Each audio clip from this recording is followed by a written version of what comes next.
Hello, everybody. Welcome back to the UVU Coaches Show presented by the UVU Alumni Association. Happy Monday to you, wherever you may be. Thank you for letting us be a part of your day here on the UVU Coaches Show. Hopefully you had a fantastic Thanksgiving. Hopefully you were able to stuff your face with all of the good food out there. You were able to spend some good quality time with the family. I was able to go back home to California for a little bit, spend some time with the family. It's always good to refresh and recharge those batteries. Saw a couple fun movies over the weekend as well. If you're into movies and if you're into what's going on in the box office, Ford versus Ferrari, for my opinion, was great. I thought Christian Bale and Matt Damon were fantastic. Great story, and everything was great. I thought it was a great movie. Knives Out was fun. Daniel Craig. I'm a huge Daniel Craig fan. I think he's the best Bond out there. And Knives Out was fantastic. It's a modern twist on the sleuthing category. So if you're into films like Clue and in the vein of Agatha Christie of the past, this movie is for you. It was great, and Chris Evans and a lot of other people in this movie. A lot of big names too. Jamie Lee Curtis, Don Johnson, Michael Shannon, Christopher Plummer. The list goes on. It was great. So if you're in the market looking for a couple movies to hold you off before Star Wars comes out, there you have my opinion. The Thanksgiving movies I saw over the weekend, Ford versus Ferrari, 2 thumbs up from me. Knives Out was fun as well. This is the UVU Coaches Show. We do talk about some other things as well. We are human. And so hopefully you had a fantastic weekend, fantastic Thanksgiving. Utah Valley men's basketball, the last time we spoke just a week ago, came off of a fantastic victory against North Dakota State. They defeated the Bison 68-62 in Fargo. And then they traveled across the country to Emmitsburg, Maryland.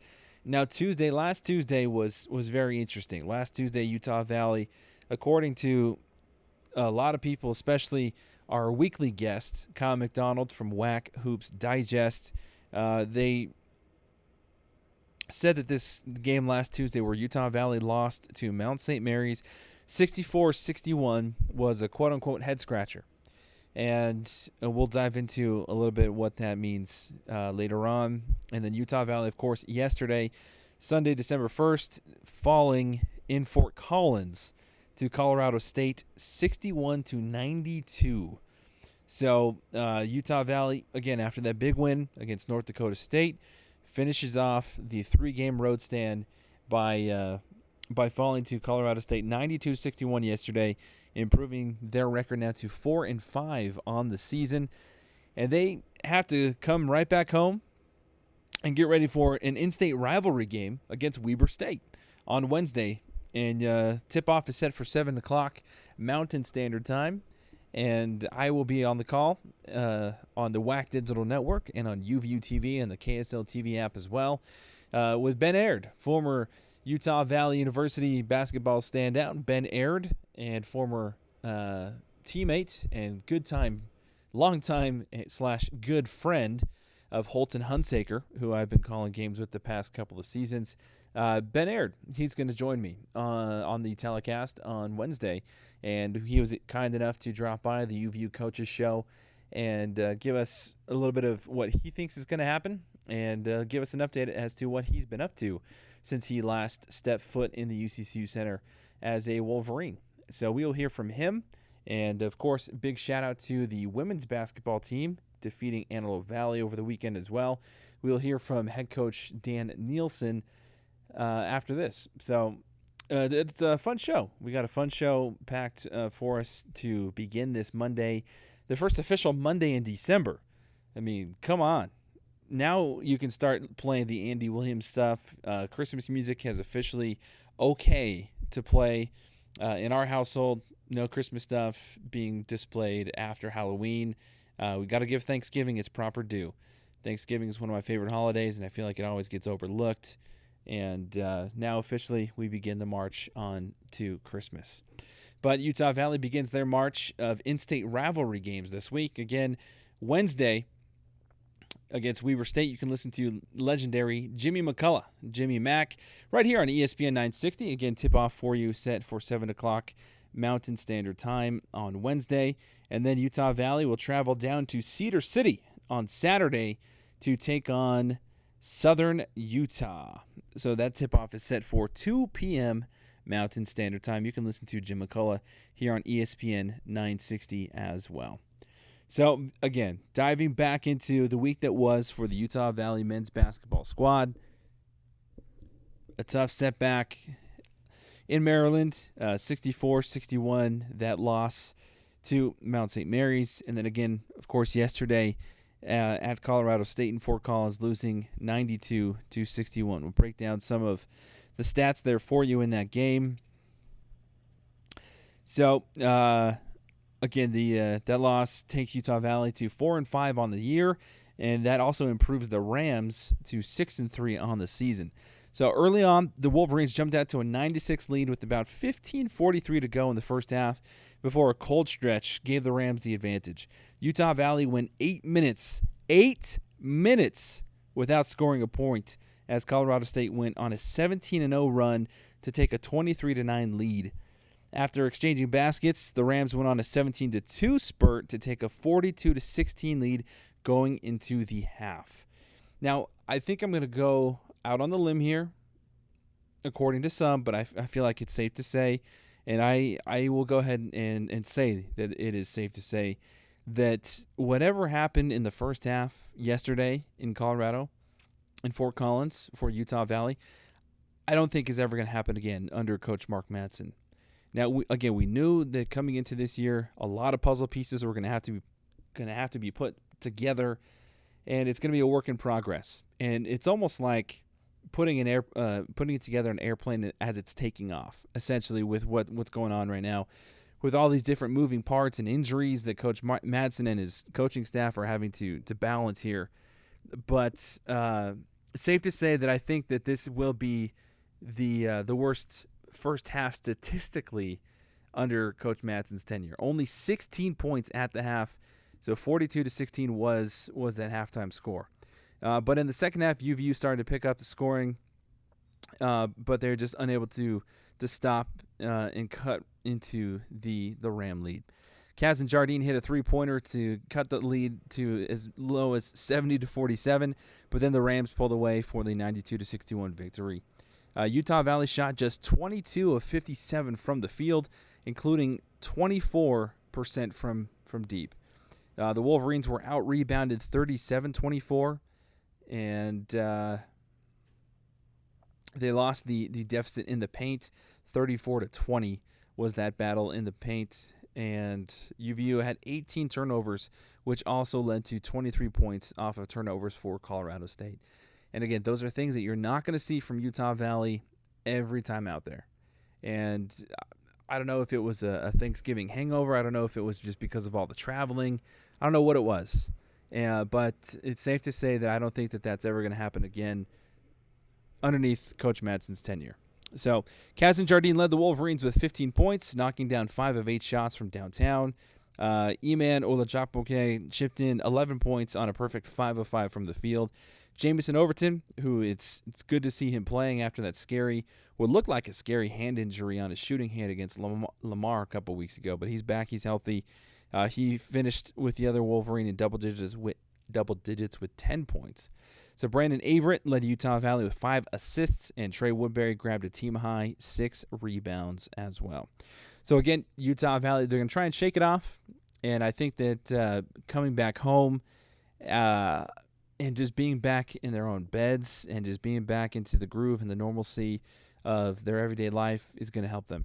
And anytime you strap it up against in-state rivals, you can almost throw records out the window. And especially when it comes to Weber State, it's going to be a great atmosphere, no doubt. It's going to be a fantastic game on Wednesday. Weber State's going to come in. They're going to be pumped. They're going to be ready to go.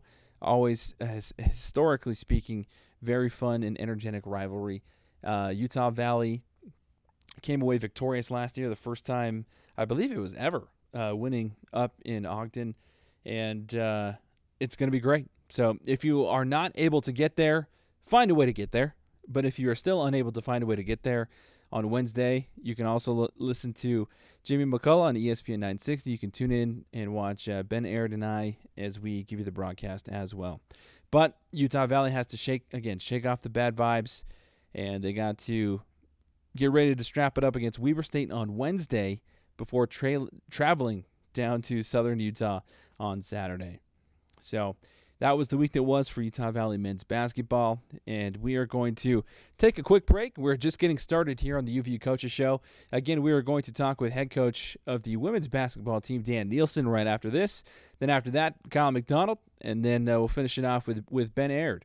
You're listening to the UVU Coaches Show, presented by the UVU Alumni Association, here on ESPN 960. UVU Alumni has gone digital. Download the new UVU Alumni app. It allows you to carry a digital version of your alumni membership card with you at all times. Get discounts at local and national retailers. See what perks your UVU Alumni membership has to offer, and stay current with upcoming alumni events. You can even find former classmates using the app. Download it today.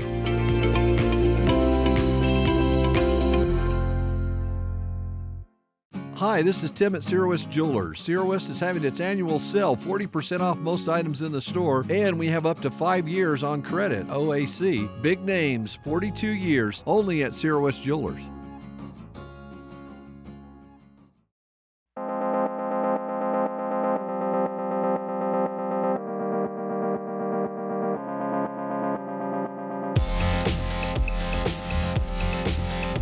Welcome back to the UVU Coaches Show, presented by the UVU Alumni Association. Brandon Crow with you here on ESPN 960, and we are pleased to be joined by UVU women's basketball head coach Dan Nielsen, who enjoyed a fantastic victory over the past weekend, a 77-61 win over Antelope Valley, where Josie Williams scored a career-high 19 points, and Jordan Holland added 17 as well. Coach, thank you for taking the time to be with us. How are you doing today? I'm doing great. Thanks for having me on, Brandon. I appreciate it. Absolutely. Now, Coach, what did you do over Thanksgiving? You know, we practiced Thanksgiving morning, and then my family went up to some good family friends of ours and went and hung out up there all day and ate a lot and watched some movies and just hung out, had a good relaxing day. So that was good. What movie did you watch? Let's see, the kids watched Elf. Home Alone was on at one point. You know, the classics, the good ones. So. Now, are you one of those proponents, as soon as Halloween is over, that you put up the Christmas tree in your home, or do you give Thanksgiving its proper dues? We give it its due. You know, okay. we had Thanksgiving, and to be honest with you, with the season being busy, if my kids didn't remind me, I'd probably forget to anyway. So, ironically, we actually just got done putting up the Christmas tree tonight. So now we're ready. Christmas is here, I guess. Well, I feel like, early December, the first couple of days of December is more of an appropriate time than, November 1st. At least that's just me. But no, I'm with you on that 100%. Now, Coach, you did mention that how crazy this time of year can be for you particularly, and for the basketball coaches. Really, how hard is it as a coach to be a family man in the position that you're in? You know, it is tough sometimes, and luckily I have a amazing wife who's really supportive, and my kids all, love the going to the games and all that and get to know my team. But, sometimes you definitely feel bad. You're gone for more of your kids' things throughout the year, but then especially during the holidays, when you're traveling. Luckily this year we were able to be home for Thanksgiving, which is a rarity. But, it's just the constant, this time of year people are able to do stuff more with their families and stuff. Maybe they got a few days off from work, but with us, really other than Christmas Day, we don't have days off. So we try and make do with when there is time. Like tomorrow night, my daughter has her first basketball game of the season. She's only 10, but a little Bantam League game. So I'll be able to hustle over to that and check that out, which I'm excited about. But, you find time when you can and you make the most of it. So it's good. It's good having a supportive wife. That's for sure. Now, are your kids on board with everything? Do you have any deals to do anything special, like over the summertime or anything like that with them? That's we do usually, try and go on at least one big trip or go. They love to visit. My family still lives in Texas, or last year we went to my wife's family reunion in Florida. So we always try and find something. They actually usually they like it when they get to go to the practice facility, come hang out in my office, or shoot some hoops. That's usually actually the way I keep them happy. So, like yesterday after the game, they were in there shooting around for a good hour or so afterwards. So, I'll find any way I can to bribe them and keep them liking me. So.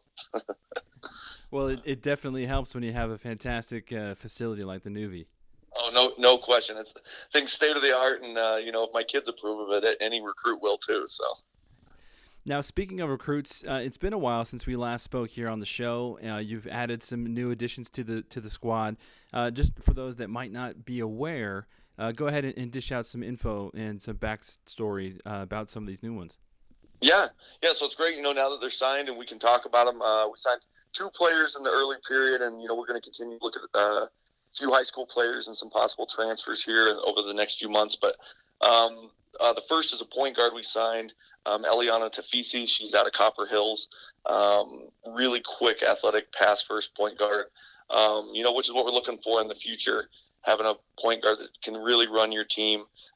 She scores points in high school, and she's capable of that. She can shoot the 3, get to the basket. But the thing we love about her is she's a quick lockdown defender and, really shares the ball well.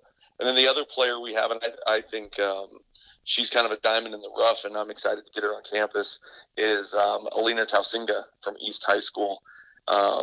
She's a 6-foot, 3-4 player, can play the guard. She's strong enough to play the forward, and she's really tough, great rebounder, can get to the basket, kind of freak athlete. And we're excited to get her into our system and using her in a multitude of ways. And we really think the 2 of these guys are great first couple signings. They both bring toughness. They both come from winning programs. And they come from families. Both of them have brothers that play college football. Eliana's brother plays at Washington, and Lena's brother signed with BYU. And so their family they're sports families, and they expect to win, and they kind of have that family culture, and that's what we're trying to build as a team, and we're excited about that. So, what's the hardest part about recruiting in your eyes? I think the hardest part with where we're at is trying to get people just to understand and buy into the potential of UVU as a school, as a program, and catching the vision of what me and my coaching staff all have, because we have no question in our mind of what we can become, and we're looking for people that are on board with that. And it takes people that maybe think outside the box a little bit and are willing to take a risk, because if we're being honest, there isn't a lot there to point to as far as sustained success, but we believe with what the university's done for athletics, having the UVU, our new coaching staff, and our ties in recruiting, that we can be a championship level team here sooner rather than later, and just getting people to try and buy into that at the ground floor and be a part of building something new. And we've been really excited to see the response from some high level recruits that maybe otherwise wouldn't have considered us in the past. And so recruiting's an everyday thing; it never goes away, and we're always working on it, and we're excited to see what we can build here, especially these next couple of years, and build our foundation. So, and it definitely helps your recruiting with both Ashley and Morgan Bailey on your coaching staff, and having them be able to speak from their personal experience as well. Oh, no question. All 3 of my staff, having been to the NCAA tournament multiple times, having won multiple championships, Morgan having played professionally. Just their experience and our relationship as a coaching staff, where our goal is to create relationships and not have people feel like we're trying to sell them. It's, them realizing we're genuine in our belief in what we can do at UVU, and we understand, and we're upfront, and we say, hey, it's not for everybody. Some people want to go to a more established program or not have to worry about that, but we're looking for people that are willing to think outside the box and build that. And there's no question having my 3 coaches is a huge help in that process.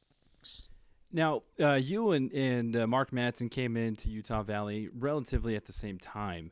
You guys have the same hallway, that separates you guys pretty much. Do you have like a special relationship or unique? Well, really explain, what is your relationship like with Coach Madsen? Mark I mean this sincerely, I say it to everybody.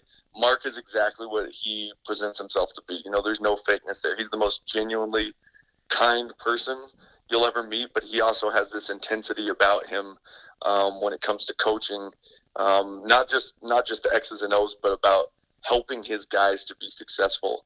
And I love it. We walk by each other's offices, like you say, multiple times a day, and he'll pop in my office, 2-3 times a week and come ask a question, ask me what I think about something, which is funny coming from a NBA champion who's played with the best in the world, asking my opinion on things. But that's the kind of guy he is.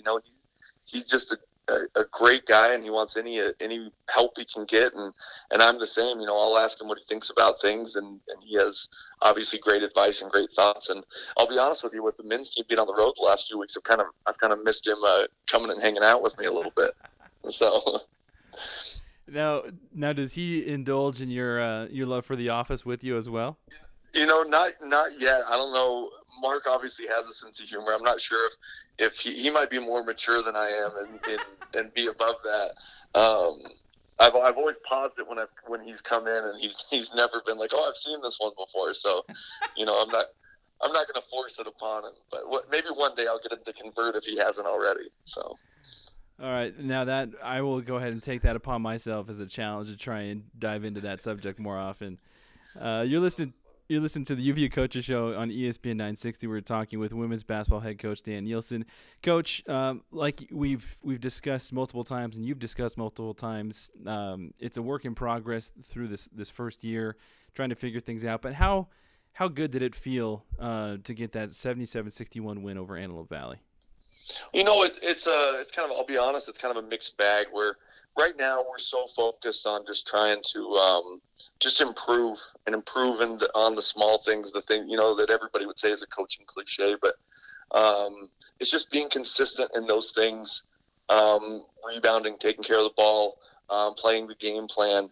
And yesterday, obviously, it was great to finally get a first win, but we were maybe a little sloppier yesterday, and that was a little frustrating than we were on Tuesday up at Boise State. Boise State's losses are to tournament teams, and they're really good. They came into the season borderline ranked, and they're really good at home. And actually, I think our most complete game of the year was on Tuesday up at Boise State, where we played them tight into the fourth quarter, had the lead, weren't able to pull it out. But I think for us right now, it's holding people accountable. It's creating a level of consistency where, the two best teams we've played this year are Boise State and Nevada, and we lost by 3 to Nevada, and we had a foul at the end against Boise, but it was a 2-possession game with a couple minutes to go, and it's just getting our team to really stay consistent with their preparation, with sticking to the game plan, playing for each other, and I think we're going to see some sustained success. We've made huge strides in our first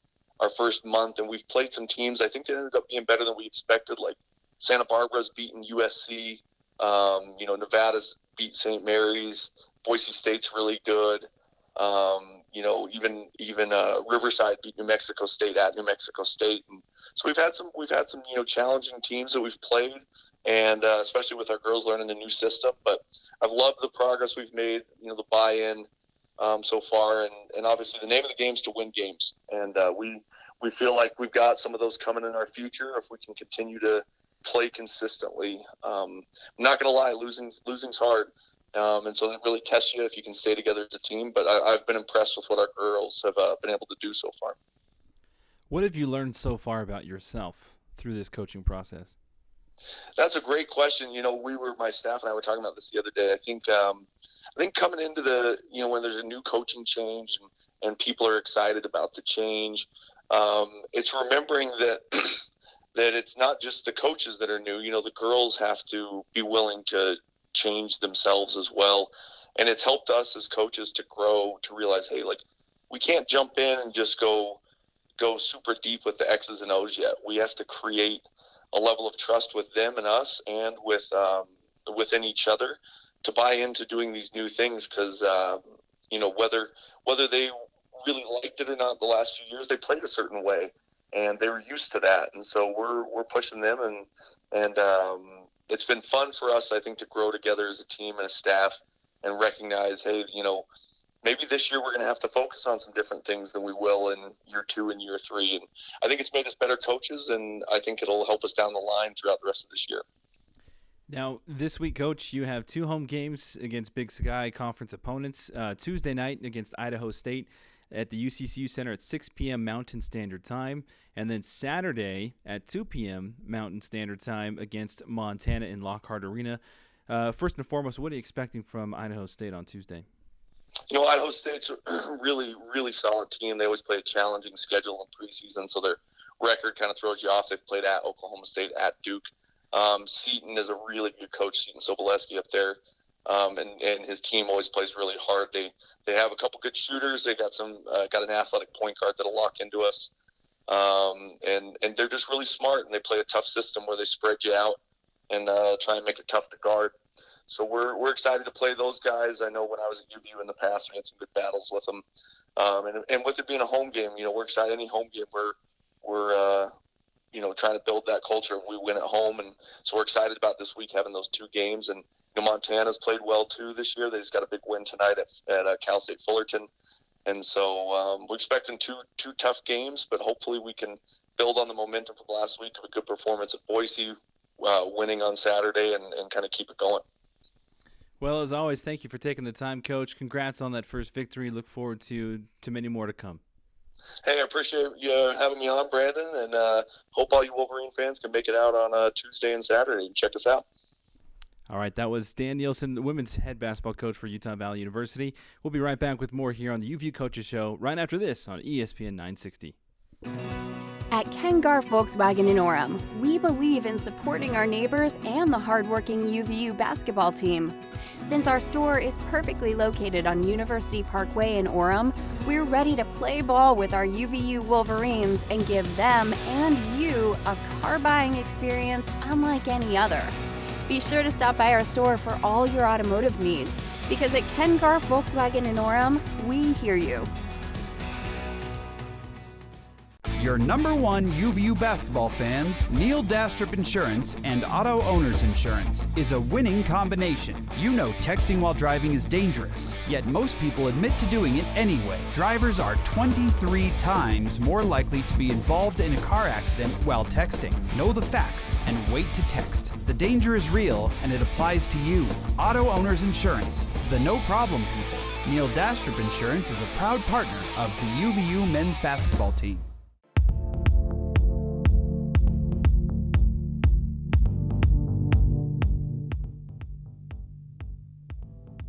Welcome back to the UVU Coaches Show presented by the UVU Alumni Association. Again, hopefully you had a fantastic weekend. We're able to spend some good quality time with your family and loved ones over Thanksgiving.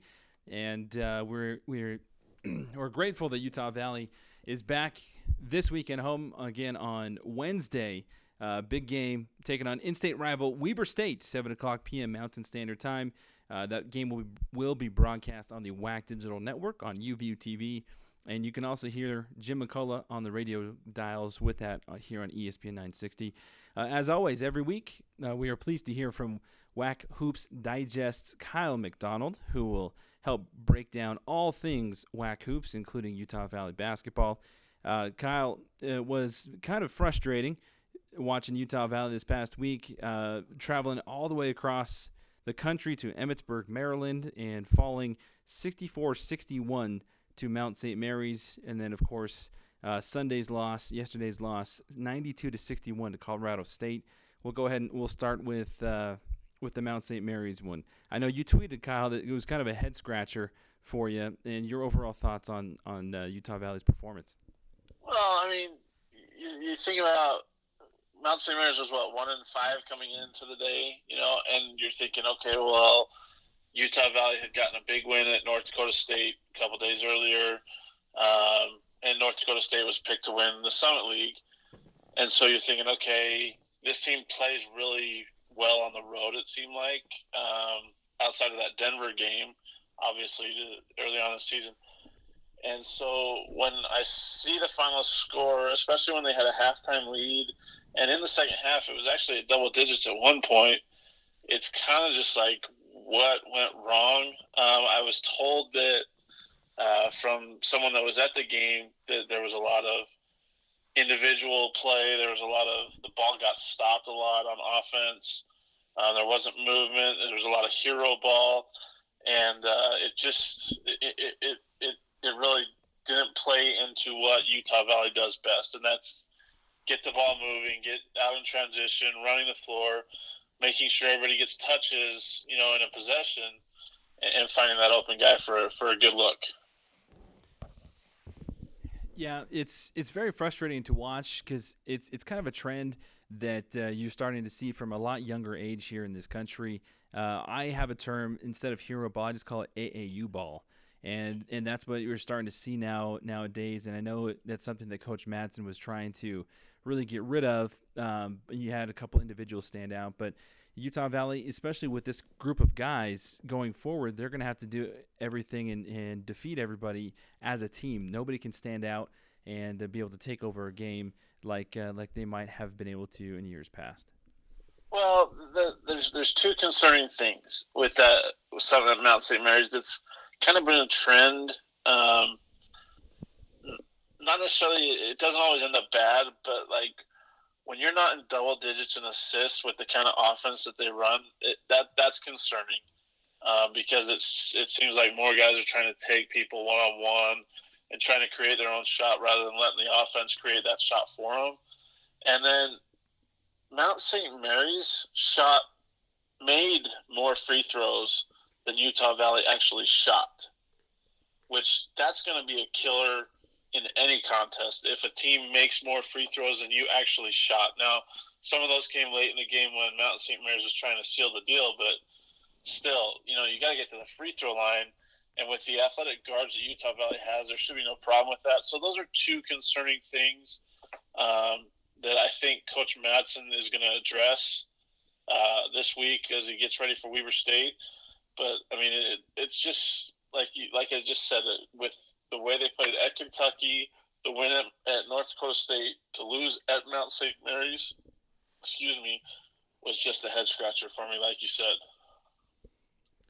And again, like you mentioned, now the Wolverines have to rebound. That was the loss again at Colorado State on Sunday was a 3-game road swing. So now Utah Valley will come back home to the UCCU Center on Wednesday, take on a tough foe. Always difficult to play in-state rival Weber State, and then they travel back on the road down to Southern Utah on the 7th. So, Kyle, what are you expecting from the Wolverines on Wednesday? Well, let's hope they play their best game of the season. I mean, here's the tough thing, Brandon. We've seen how good that they can be, but we've also seen how inconsistent they can be. Utah Valley, I'm speaking of. I mean, we saw what they did at Kentucky, the battle that they put up, right? Prior to that, they had the best road win at University of Alabama, Birmingham, a couple nights before that. And then they beat North Dakota State on the road. But they lost to Lamar at home. They've lost to Mount St. Mary's. And then, they got blown out by 31 points at Colorado State on Sunday night. So, which team is going to show up for the Wolverines? Is it going to be the one that nearly upset Kentucky and had 2 really good road wins? Or is it going to be that team that struggled to find offense against Mount St. Mary's, that shot 22% in the first half at Colorado State, and that lost at home to Lamar despite having a double-digit lead? I mean, which Utah Valley team is going to show up? And I think that's going to be the question all year long for the Wolverines. And why do you think that is? That's the question of the day, and the only person that would know is Coach Madsen. And I haven't spoken to him about it. It's just, I don't know if it's they go into a game thinking that it's an auto win after they have a big win, or they compete with somebody, because the Lamar loss came after the battle at Kentucky. The Mount St. Mary's loss came after the big win at North Dakota State. So maybe it's a mentality thing where they see a certain opponent and they say, well, we're going to win this game, so we don't have to bring our A game completely. That could be. I know we've seen it before, but I mean, that's the question of the day. And there's only one person that probably knows the answer to that, and what changes from game to game, and that's Coach Madsen. And I think he's trying to address that and figure it out. But as a first-year head coach, that's just part of the growing pains and the learning curve that come with the coaching mentality. And the further that we go in the month of December, and the further that we go into finishing off 2019, the bigger the games essentially become for this team, because come January, that's when conference play begins. And yeah, I know it's been a toss-up, and it's been a head-scratcher to take a look at the other teams in the conference, and we'll talk about that in just a minute. But right after Weber State this week, they travel down to SUU, who have already put up a impressive resume to start this season, and then they've got a couple more games here in this month, but they need to win every chance that they can get to get that momentum before conference play begins.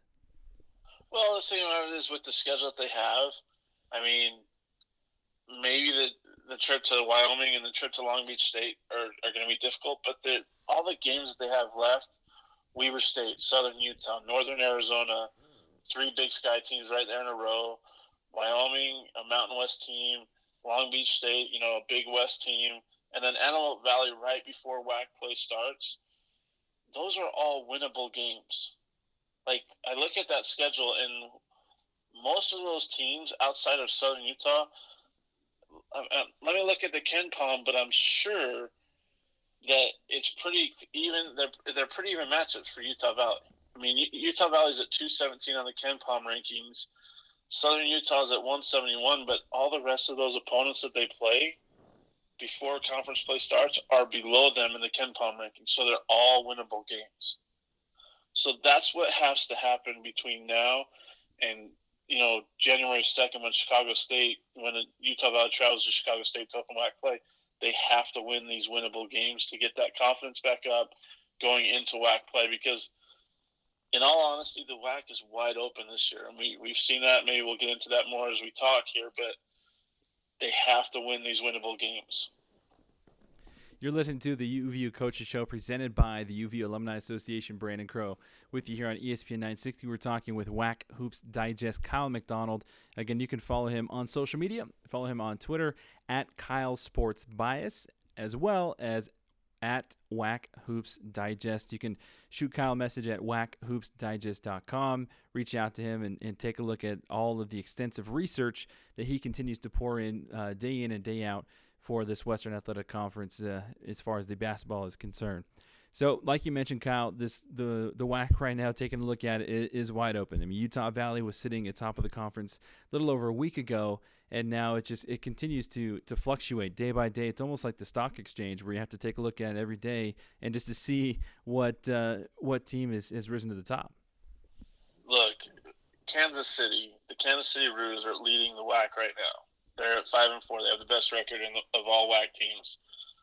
Nobody, and I'm 100% sure about this, that nobody saw that coming. Okay, and to say even more, Chicago State has just as many wins as Grand Canyon does right now.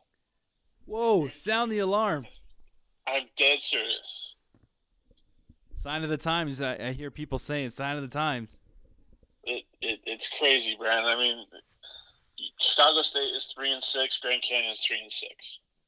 That says how crazy and wide open this conference is right now. And UTRGV, who I expected them to finish higher than where they are, and perhaps they will when WAC play starts. They're at the bottom of the league, and they haven't beat a Division I team this year. So, I mean, it's so crazy what's going on. And Seattle and Cal State Bakersfield picked up their first wins over Division I opponents this past weekend. So, I mean, yeah, it's an interesting conference that I think is wide open. But I also think that once New Mexico State gets healthy with A.J. Harris, Clayton Henry, and when Terrell Brown is finally fully healthy, I think the Aggies will just kind of steamroll through the WAC this year, just because of how inconsistent the rest of the teams are, and how up and down the struggles that they've had. And maybe who knows?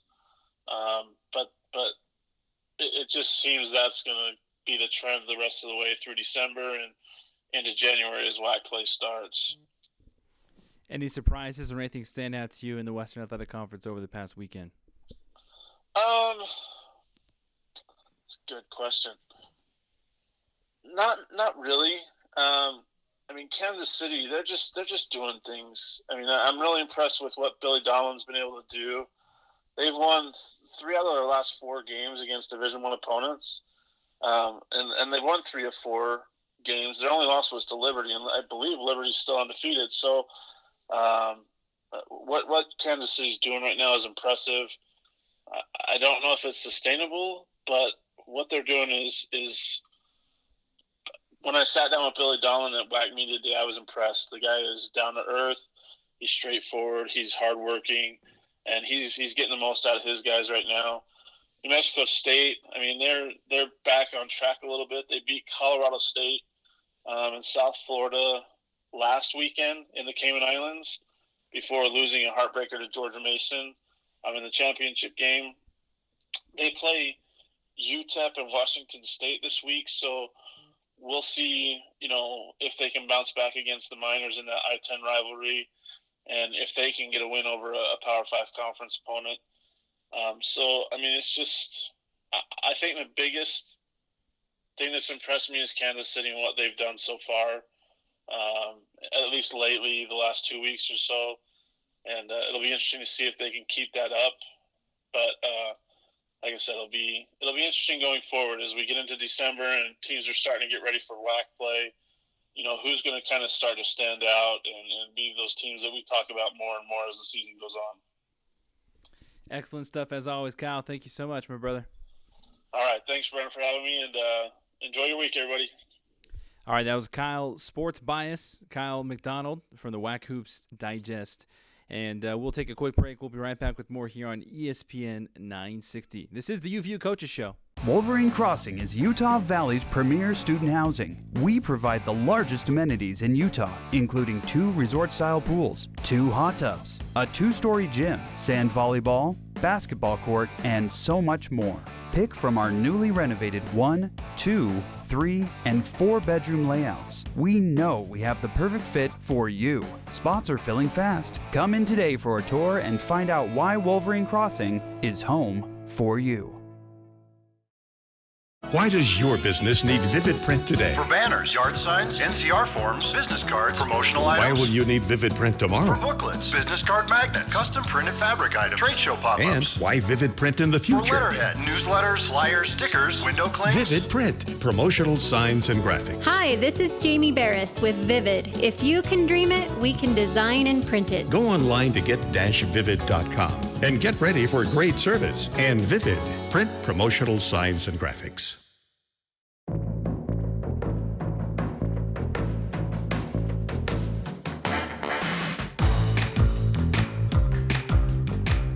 All right, everybody. Welcome back to the UVU Coaches Show presented by the UVU Alumni Association. Brandon Crow with you here, as always, every Monday on ESPN 960.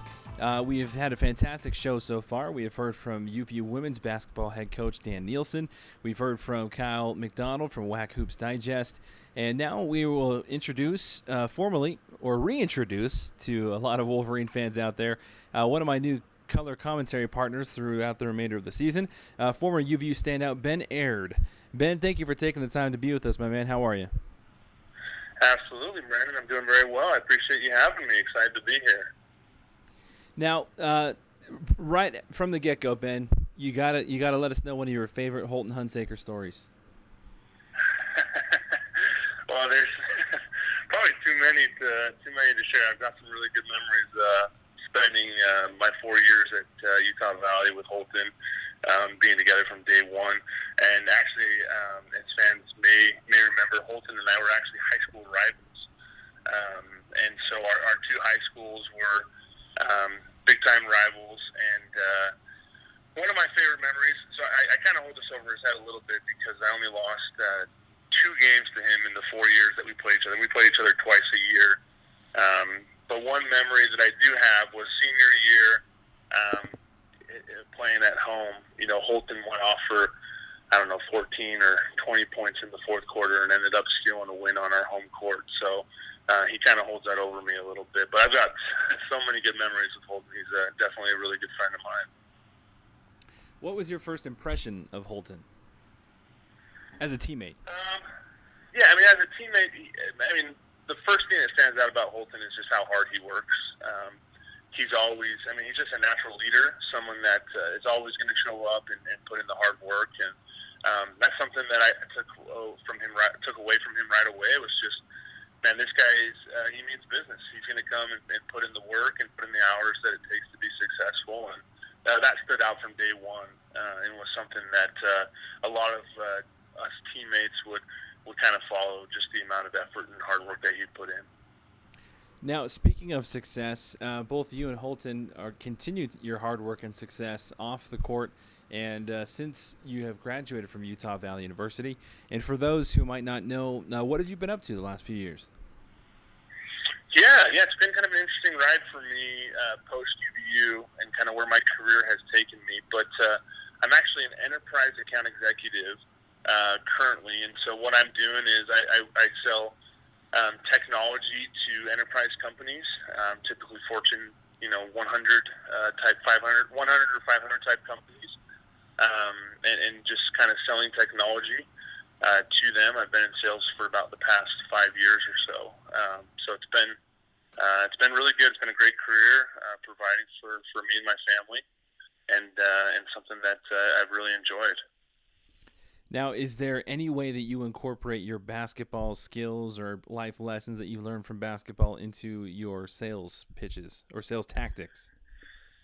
Yeah. I mean, I think a lot of it translates, right? You kind of hear all the time the lessons that are learned in sports really can translate to the professional world, and I think that's definitely been a reality in my world as well. The dedication that it takes, attention to detail, and one of the big things, basketball has allowed me just to meet so many different people from so many different walks of life. And, I had teammates from the Bronx, New York, and Chicago, and different cultures, different backgrounds, and has really allowed me to relate to people and kind of understand that people may come from different backgrounds, different situations, but be able to relate to them on a specific level, as well as just the hard work and attention to detail that it takes to be successful.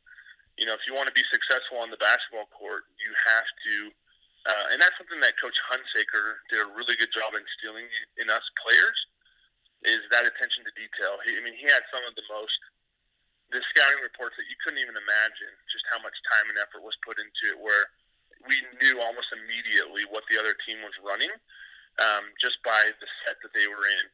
And I think that that's really translated to my professional world of that attention to detail, how I can relate to a company or a corporation as I go in to better understand their business and the needs that they have, and kind of sell a product that's going to help them achieve their business goals. So I think there's actually a huge correlation and translation between athletics and kind of how that translates to the business world. Fantastic, man. Congratulations. Good for you. That's great. Now, Thank you. I know in calling games with Holton, I still chat with him and give him a little jabs of staying in shape. And now he is one of those dudes that will never be out of shape. Now, are you still playing basketball? Do you still get a chance to strap it up on the hardwood? Yeah, I try every now and again. As Holton would probably attest, it's hard, with young kids and trying to find the time. But there's a group out here. We have a home in Harriman now. There's a group that runs in the mornings, 3 times a week. Try to get out there and play with them as much as I can. I've actually played in a couple of leagues with Holton and some other former teammates as well. I know him and Zach Nelson are actually playing in a league in Bountiful right now, and so I certainly try to play. Basketball is one of those things where you never want to give it up. I've had some injuries throughout my career, where I actually ended up having back surgery the summer after my junior season, and that's kind of been a nagging issue. But you'll always find me wanting to go shoot a ball or go play, really kind of no matter what the competition is, just because I have such a love for the sport. So absolutely. Now, your love for the sport also translates to your love for Utah Valley University. You've been keeping tabs on the program and all of its successes over the past several years since you've left. Now, with the transition this year with head coach Mark Madsen, we knew that it was going to be a little bit of a rough start, and they did not have too good of a weekend this past weekend.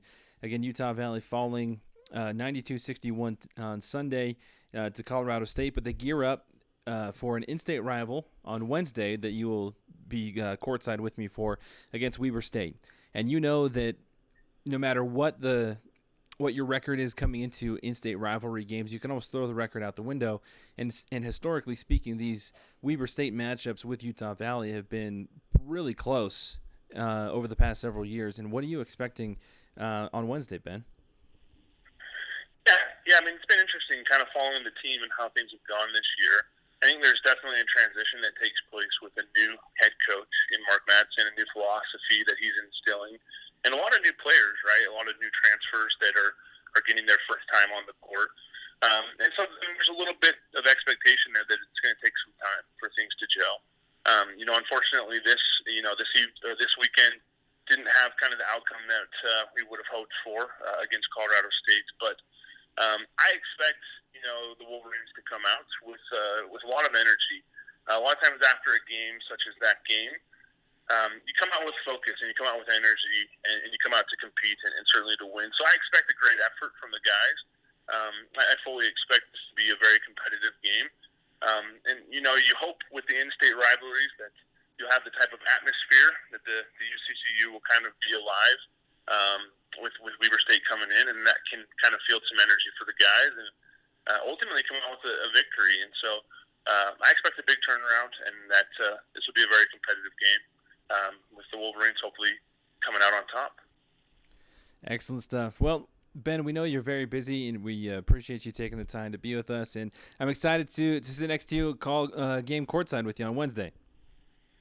Yeah, I can't wait. It's been far too long since I've been back in the UCCU, and so I'm excited to be courtside calling the game with you. I mean, I'm a Wolverine through and through, and so I couldn't be more thrilled for the opportunity to be courtside calling the game with you and to continue to follow this season. I expect some big things coming from this team.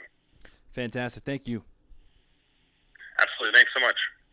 All right, that was Ben Aird. He will be joining me on Wednesday, courtside. You can watch us and listen to us on the WAC Digital Network, and on UVU TV, you can listen to Jim McCullough with the call here on ESPN 960. That'll do it for us today for the UVU Coaches Show. Again, you can always listen to this afterwards. Go to GoUVU on YouTube. They'll post that, and then the ESPN 960 podcast as well. But we will chat with you next Monday here on ESPN 960. Have a good week, everybody.